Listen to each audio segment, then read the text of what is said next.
The internet cannot be governed and must be embraced, it says here, and one of the ways in which to do that is for South Africa's mobile networks to develop innovative ways to benefit from over-the-top technologies, OTT.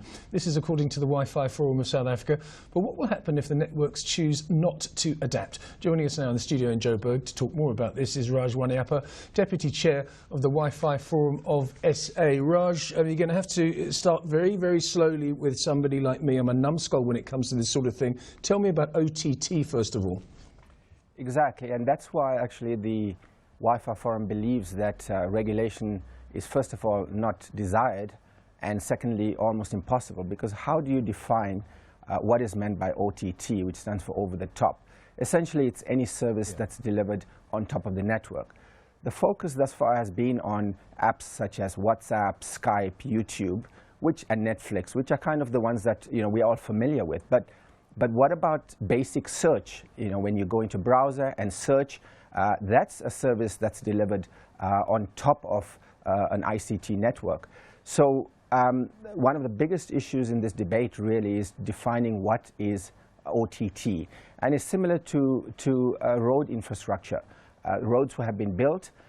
Now you've got vehicles, trucks, bicycles going on the roads. Can you govern roads and vehicles and people traveling and telling them where to go just because the roads have been already in place? So this debate will continue, and the Wi-Fi Forum believes that it's almost impossible to regulate it. Okay, well, let's talk about search now. You mentioned search. I just searched OTT and it says the following. The first thing that comes up is a Fin24 article which says the following. Tech giants reject OTT regulation for South Africa. Facebook, Microsoft and Google have voiced their opposition, it says here, Raj, to possible regulation of over-the-top services, OTT services such as WhatsApp and Skype in South Africa. What do they want to regulate, for goodness sake? Exactly, and I think what it's boiling down to really is trying to change the way consumers have shown preferences to these type of applications.